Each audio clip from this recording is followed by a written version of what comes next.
یہ ایک جمہوریت کے اندر حق ہوتا ہے. ہمارے لوگوں کو انہوں نے پکڑا جی جیو فینسنگ کر کے ہم نے پکڑ لیا تحریک انصاف کے کارکن فلان جگہ پہ تھے. بھئی جیو فینسنگ تو یہ بتا رہی ہے کہ وہ ایک جگہ کے اوپر تھے. یعنی اگر آپ نے چلے کور کمانڈر کے گھر کے سامنے تو وہ جیو فینسنگ میں آ جائے گا. کیا وہ یہ جو توڑ پھوڑ تھی اس میں شامل تھے؟ کیا وہ آگ لگانے میں شامل تھے؟ اگر تھے تو ہم سب سے زیادہ مذمت ہم کرتے ہیں. یہ بھی ایک پروپیگنڈا کہ عمران خان نے مذمت نہیں کی. اتنا بڑا جھوٹ. 4 دن میں بند تھا, 4 دن مجھے جیل میں, مجھے کوئی پتہ ہی نہیں تھا, نظر بند تھا. جب میں جیل سے نکلا اور سپریم کورٹ پہنچا تو چیف جسٹس کے سامنے میں نے کہا کہ میں ہر قسم کی وائلنس کے خلاف ہوں, میں اس کی مذمت کرتا ہوں. میں نے ان کو بتایا کہ 27 سال میری پالیٹکس ہے, مجھے گولیاں لگی. کبھی ہوا کہ میں نے اپنے لوگوں کا توڑ پھوڑ کروں کہ جا کے کسی کو, میں نے نام لیا اس آفیسر کا, انٹیلیجنس آفیسر کا, جو 3 میں سے ایک سسپیکٹ تھا جب مجھے گولیاں لگی. کسی نے کچھ کیا؟ کوئی سرکاری بلڈنگ جلائی, کچھ کیا؟ تو میں 4 دن بند ہوں, باہر نکلتا ہوں تو مجھے پتا چلتا ہے جی یہ ہو گیا. تو میرے سے جب چیف جسٹس صاحب نے پوچھا, میں نے واضح طور پہ کہا کہ میں اس کی سخت مذمت بھی کرتا ہوں, اور کہ یہ نہیں کہ اس وقت ایک منظم پروپیگنڈا چل رہا ہے. یہ ایک منظم سازش تھی, اور یہ سازش پلان کر کے تحریک انصاف کو ختم کرنے کی سازش تھی. سب کو ڈر لگ گیا تھا, پی ڈی ایم کی ساری پارٹیز کو پتا تھا کہ یہ جو بھی ہو جائے یہ اب تحریک انصاف کو الیکشن میں نہیں ہرا سکتے. اور پھر یہ پلان بنا, پوری سازش بنی کہ کسی طرح ان کو کلعدم کیا جائے, ان کے اوپر سارا یہ جو ہوا پورا پروپیگنڈا کر کے ان کے اوپر ڈالا جائے. جس پارٹی نے 27 سال سے کبھی کوئی آئین اور قانون کے بیچ پہ رہ کے کھیلا, اس کو ایک دم انہوں نے ایسے دکھایا کہ وہ پارٹی کوئی بڑی وائلنٹ پارٹی. تو ان کی تقریریں سن لیں, ان کی بات چیت سن لیں, کہ لگے گا ایسے کہ اس سے زیادہ کوئی خوفناک جماعت نہیں آئی. وہ جماعت جس کے اندر عورتیں اور بچے ہوں, وہ جماعت جس کے جلسوں کے اندر فیملیز آئیں, وہ جماعت جس کی پروٹیسٹ پہ فیملیز آئیں, وہ کبھی انتشار کرے گی؟ کبھی وہ سوچے گی جلانا اور یہ جو وائلنس ہوا ہے وہ کبھی وہ کرے گی ایسے؟ تو میں چاہتا ہوں کہ یہ ایک تھوڑی سی 5 منٹ کی فلم ہے, یہ ضرور دیکھیں کیونکہ ہم نے یہ کمپائل کی ہوئی ہے.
عوام کو اشتعال دلانے کے لیے گیٹ پر کھڑے ہو کر اندر موجود اہلکار سے بحث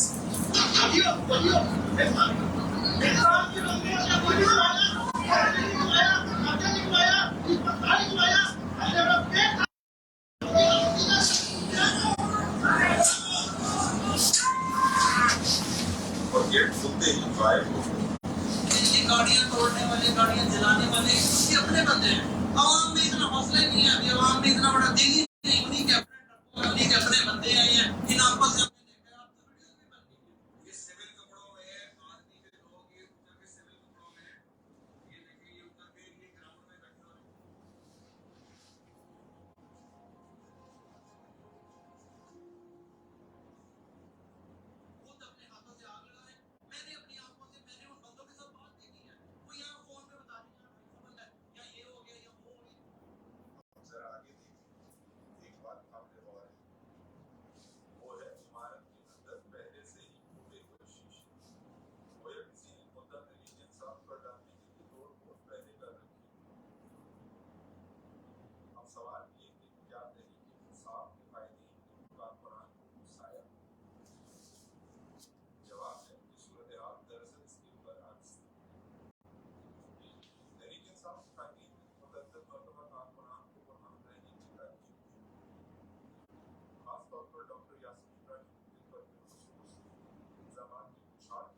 جی میں نے یہ کہا کہ اس میں چند ویژولز ہیں.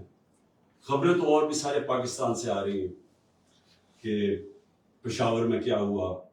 شاہ فرمان ہمارے مین لیڈر پارٹی کے فاؤنڈر ممبر, ہمارا جو وزیر اطلاعات تھا شوکت یوسف زئی, وہ فاؤنڈر ممبر. ان کو وہ کون لوگ تھے جنہوں نے پکڑ کے ان کے کپڑے پھاڑ دیے جب وہ روک رہے تھے لوگوں کو کہ نہیں آپ نے یہ لوگوں کو اشتہار نہیں دینا, ہم پرامن احتجاج کریں گے. تو وہ کون لوگ تھے؟ ہر جگہ سے کی خبریں آ رہی ہیں. ہم آپ میاں والی میں وہ لوگ بڑے فخر سے وہ جہاز, اس کو جہاز چوک کہتے ہیں, تو وہ جو سیبر جیٹ لگا ہوا ہے بڑے فخر سے لوگ اس کو دیکھتے. ایم این اے جو ہمارے امجد علی خان ہیں, انہوں نے کہا میرے سامنے یہ لوگ آئے اور ان کے پاس کوئی چیز تھی کیونکہ وہ جل ہی نہیں سکتا تھا, وہ تو ایلومینیم تھا. انہوں نے کچھ کیا, ان کے سامنے آ کے اس کو جلا دیا. تو اس کے اوپر بہت ضروری ہے, جس طرح ساری دنیا میں ایک انڈیپینڈنٹ انویسٹیگیشن ہوتی ہے. ہم کچھ نہیں اور چاہ رہے ہیں, ہم صرف چاہ رہے ہیں کہ انڈیپینڈنٹ انویسٹیگیشن کی جائے. اور میں آج جتنی مجھے انفارمیشن ہے, اور میری 27 سال کی پالیٹکس ہے, یعنی میں اس کو کہتا ہوں 27 سال کی انصاف کی تحریک کی جد و جہد ہے, جہاد ہے. میں یہ چاہتا ہوں کہ ایک جب بھی انویسٹیگیشن ہوگی, میں ابھی آپ کے سامنے پیشن گوئی کرتا ہوں کہ نکلے گا کیا. مجھے پولیس سے بھی پکڑوا سکتے تھے, میں ہائی کورٹ اسلام آباد ہائی کورٹ کی بلڈنگ سے باہر نکلتا, وہاں پولیس ہی پولیس تھی, وہ پولیس مجھے پکڑ لیتی. ہمارے پاس تو کوئی لوگ نہیں تھے, باہر بھی پکڑ سکتے تھے. کیا ضرورت پڑی تھی کہ میں وہاں بیٹھا ہوں توڑ پھوڑ کر کے, جس طرح اٹیک کیا رینجرز نے, جس طرح لوگوں کو مارا, وکیلوں کو مارا. وہ بیچارہ وہ عملہ تھا, اس کے اندر جو بایو میٹرک ویریفیکیشن کا عملہ بیٹھا ہوا تو ان کی مشینیں تھی, ان کو مارا, مشینیں توڑ دی. ہم کون تھے وہاں؟ کچھ دہشت گرد بیٹھے ہوئے تھے, مجھے مارا. اور پھر جس طرح پکڑ کے لے کے گئے, ساری دنیا میں جب اس کے امیجز آنے تھے تو کیا اس کا ریاکشن نہیں آنا تھا؟ لیکن ریاکشن شاہ محمود قریشی کہہ رہا ہے کہ پرامن احتجاج. اسد عمر جو ہمارے سیکرٹری جنرل ہے وہ کہہ رہے ہیں پرامن. یاسمین راشد کہہ رہی ہیں, اور وہ ادھر شاہ فرمان, ساری جگہ سے لیڈرشپ کہہ رہی ہے پرامن احتجاج.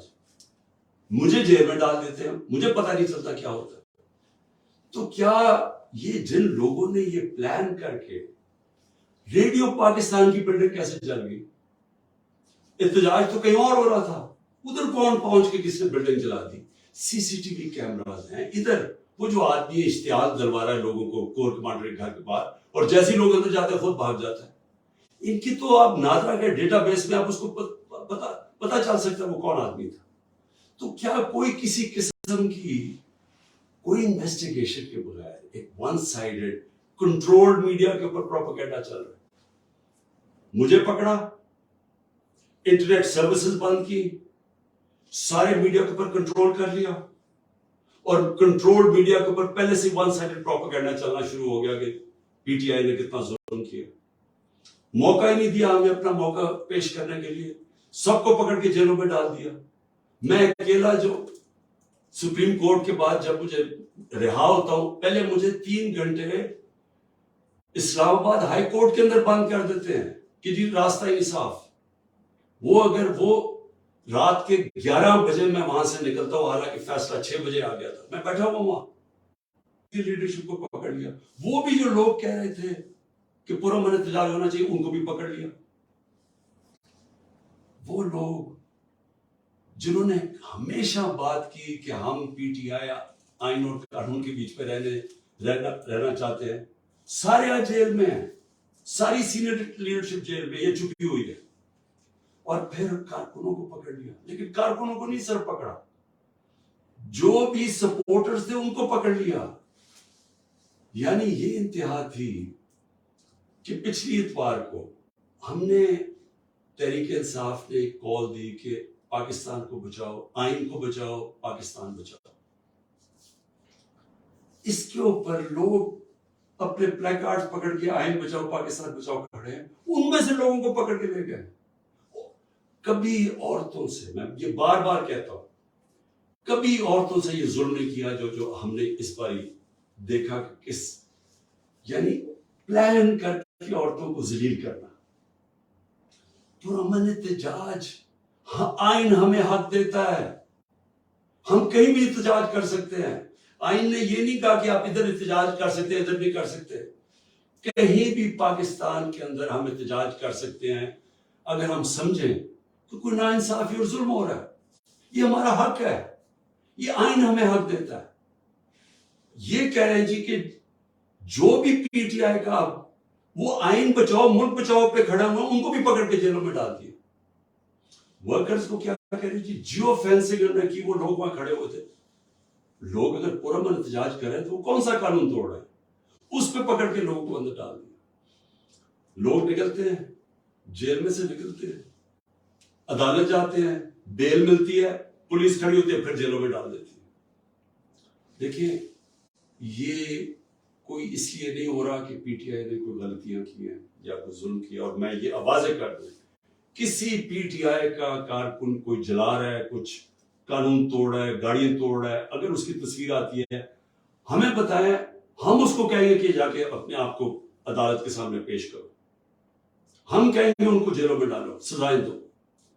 لیکن یہ تو ہوتا ہی نہیں ہے کہ ون سائیڈڈ ایک پوری کیمپین چل رہی ہے جو پی ٹی آئی کا. اور اچھا اس میں کیا انہوں نے غلطی کی کہ آئین بچاؤ پاکستان بچاؤ، وہ کھڑے دروازوں کے بعد وہ جو ایک لمس کا پروفیسر ہے اس کے دیکھیے ہاں ٹانگ توڑ دی بازو توڑ دیا، وہ یہ کھڑا ہوا فیملی کے ساتھ آئین بچاؤ پاکستان کا. یہ کون سا ملک کا قانون توڑا تھا؟ تو اس وقت کوئی ملک کے اندر قانون نہیں کام کر رہا. ہمیں صرف امید عدلیہ سے، اور عدلیہ کے اوپر اتنا پریشر ڈالا ہوا ہے، ججز کے اوپر جو پریشر ڈالا ہوا ہے کہ کسی طرح ہمیں ریلیف نہ ملے. دیکھیں ہوگا کیا ذرا آگے کا میں آپ سوچتا ہوں، میں پاکستانی سوچتا ہوں. اگر تو مجھے کوئی یہ بتا دے ہماری یہ پی ڈی ایم کی ساری جماعتیں بتا دیں، ہماری اسٹیبلشمنٹ بتا دیں مجھے کہ جی ہمیں یہ بتائیں کہ اگر اب آپ نے ہمارے جو 2 الیکشنز جو ہونے چاہیے تھے 14 مئی کو، ایک پنجاب کا اور اس کے بعد پختونخوا کا، پاکستان کا آئین توڑا گیا ہے، آئین ٹوٹ گیا پاکستان کا. انہوں نے الیکشن نہیں کروایا. یہ کیئر ٹیکر گورنمنٹ اب غیر قانونی بن چکی ہیں، ان کے سارے آرڈرز انلیگل ہیں. تو غیر آئینی تو ہو گیا کام، نظریہ ضرورت پہ تو چل رہا ہے پاکستان، آئین سے تو ہٹ چکا ہے. تو مجھے یہ بتا دیں کہ یہ ہمیں کہہ رہے تھے کہ جسٹس صاحب نے کہا کہ نیگوشیٹ کرو ان سے، ہم نے بات چیت شروع کی. وہ کہہ رہے جی جب الیکشن ہوں گے سپٹمبر کے اندر الیکشن ہوں گے.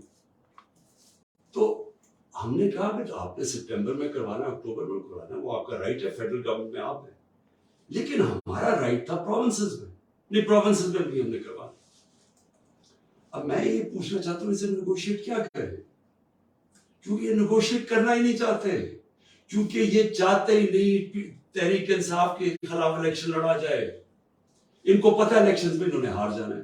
سو یہ جو سارا سازش ہو رہی ہے یہ ہو ہی ایک وجہ سے رہی ہے کہ تحریک انصاف الیکشن لڑنے کے قابل ہی نہ رہے. اور پھر یہ اپنی طرح جب یہ سمجھے کہ پی ٹی آئی بالکل دب چکی ہے تب یہ الیکشن کروا کے جیت جائے اور پھر واپس آ جائے. تو اسٹیبلشمنٹ سے بھی میں پوچھتا ہوں کہ اس سے ملک کو کیا فائدہ ہے. چلے میں مان گیا پی ڈی ایم آگے وہ تو ابھی بھی بیٹھی ہوئی ہے، لیکن پاکستان کو اس کا کیا فائدہ ہے؟ کیا اکتوبر میں ہماری اکانومی بہتر ہو جائے گی، مہنگائی کم ہو جائے گی؟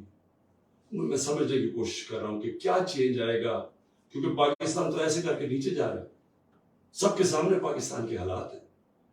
تو پاکستان کو اس کا کیا فائدہ ہے؟ آپ مجھے یہی بتا دیں کہ پاکستان کو اس کا اکتوبر میں الیکشن کا کیا فائدہ ہے. مجھے یہ بتا دیں کہ اچھا -1 کر دیں عمران خان کو، اس سے پاکستان کا یہ فائدہ ہے، وہ بھی مجھے بتا دیں، میں -1 ہونے کے لیے تیار ہوں.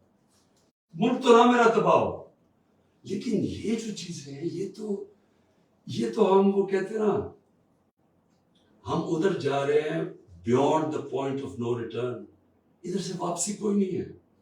جب ایک ملک کا آئین ٹوٹ جاتا ہے، جب ملک کے سپریم کورٹ کے فیصلے نہیں مانے جاتے، جب ہائی کورٹ فیصلہ کرتا ہے کہ جی عمران ریاض کو یا پروڈیوس کرو اور اس کو نہیں دیا جاتا، اس کو سامنے عدالت کے نہیں لے کے آتے، جب 7,500 تحریک انصاف کے کارکنوں کو جیلوں میں ڈالا ہوا ہے، وہ زیادہ تر تو ابھی تک عدالتوں میں نہیں آئے، جب وہ آتے ہیں پکڑ کے پھر سے لے جاتے ہیں، کس قانون کے تحت؟ تو یہ قانون تو ختم ہو گیا پاکستان میں، یہ تو جنرل قانون ہے۔ تو ادارے بھی کرش کر دیے، سپریم کورٹ کے اوپر پریشر ڈال دیا، اس کے فیصلے نہیں مانتے۔ 14 مئی گزر گئی، الیکشن نہیں ہوا، اس کے بعد ہائی کورٹ کے فیصلے نہیں مانتے، نیچے سے فیصلے ہوتے ہیں، وہ کہتے ہیں پروڈیوس کرو، ہمیں نیچے سیشن کورٹس میں پروڈیوس نہیں کرتے، وہ فیصلہ کرتے ہیں، وہ پولیس ان کی سنتی نہیں ہے۔ گھروں پہ دعویٰ بولا جا رہا ہے، گھروں میں گھس کے گھر توڑے جا رہے ہیں، کس قانون کے تحت؟ لوگوں کے گھروں کے اندر گھستی ہے پولیس، سب گھر توڑ کے، اچھا اگر وہ جو جس کو لینے جائے وہ اگر وہ نہیں ہے تو اس کے رشتہ داروں کو پکڑ لیتے ہیں، عورتوں کو پکڑ کے لے جاتے ہیں۔ یہ کس قانون کے تحت ہو رہا ہے اور یہ ہم کس طرف جا رہے ہیں؟ تو یہ ایک پارٹی کو ختم کرنے کے لیے ہم سارے اپنے ملک کو تباہ کر رہے ہیں، کیونکہ قانون، رول آف لا جب ایک ملک میں ختم ہوتا ہے وہ ملک تباہ ہو جاتا ہے، اس کو بنانا ریپبلک کہتے ہیں۔ اس سے کیا ہو رہا ہے کہ ہمارے ملک کا پیسہ آج ملک کو چھوڑ چھوڑ کے باہر جا رہا ہے، ہمارے پروفیشنلز 9 لاکھ پروفیشنل ملک چھوڑ کے چلے گئے ہیں۔ شوکت خانم میں تقریباً 10% کنسلٹنٹس۔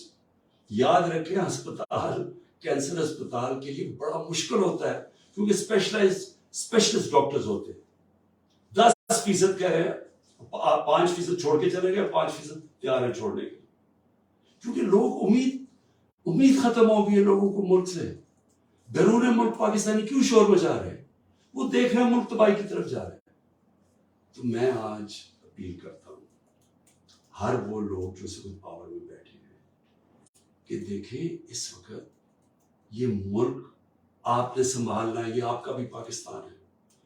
فائدہ صرف اگر یہ نیچے بھی چلا جائے گا تو صرف ان کو ہوگا جن کا سارا کچھ باہر پڑا ہوا ہے، جن کے اربوں ڈالر باہر پڑے ہوئے ہیں، ان کو کوئی، یہ پی ڈی ایم کے لوگوں کو کوئی فرق نہیں پڑ رہا، نہ زرداری کو کوئی فرق پڑ رہا ہے، نہ نواز شریف کو کوئی فرق پڑ رہا ہے۔ لیکن جنہوں نے جینا مرنا اس ملک میں ہے وہ تو سامنے تباہی دیکھ رہے ہیں۔ مجھے کہہ جی کہ عمران صاحب آپ کو اگر ملک سے باہر جانے کی کہا جائے تو آپ چلے جائیں گے۔ میں کیوں باہر جاؤں گا؟ میری کون سی باہر پراپرٹی رہے گی؟ میں تو سب کچھ بیچ کے اپنے ملک میں لے آؤں، یہ میرا تو گھر ہے، یہ میرا، میں کیوں کہیں باہر جاؤں گا؟ میں ان دونوں کی طرح جب مشکل آتی ہے تو دونوں باہر بھاگ جاتے ہیں، کیونکہ پیسہ ہے، اربوں ڈالرز انہوں نے باہر رکھا ہوا ہے۔ تو میں نے تو یہی رہنا ہے، اور جنہوں نے یہی رہنا ہے، میں آج اب سب کو اپیل کر رہا ہوں کہ ملک تباہی کی طرف جا رہا ہے۔ قانون جس ملک کا ختم ہوتا ہے، انصاف کا سسٹم ختم ہوتا ہے، جس ملک میں جنگل کا قانون آ جاتا ہے جو آ گیا ہے، جس ملک کے اندر آئین ختم ہو جاتا ہے، جس ملک کے اندر کمزور کے لیے کوئی سننے والا نہیں ہوتا اور طاقتور جو مرضی طے کر لیتا ہے، وہ ملک تباہ ہو جاتے ہیں۔ حضرت علی کا قول ہے کفر کا نظام چل جائے گا، لیکن ظلم اور ناانصافی کا نظام نہیں چل سکتا، یہ نہیں چلنے لگا، یہ کوئی نہیں سنبھال سکے گا۔ تو ابھی بھی ایک ہی راستہ ہے، جو بھی میری بات سن رہے ہیں میری یاد رکھے، وہ پاکستانی ہے جس کو اللہ سب کچھ دے بیٹھا ہے، جس کو پرائم منسٹرشپ دیکھ لی ہے، اس سے زیادہ پیار عوام کا دیکھ لیا۔ میں ان سب کو یہ کہہ رہا ہوں کہ صرف ایک راستہ باقی، صاف اور شفاف الیکشنز کروائیں۔ وہ شروع ہوگی ہماری فائٹ بیک اس ملک کو اس دلدل سے نکالنے کے لیے۔ شکریہ۔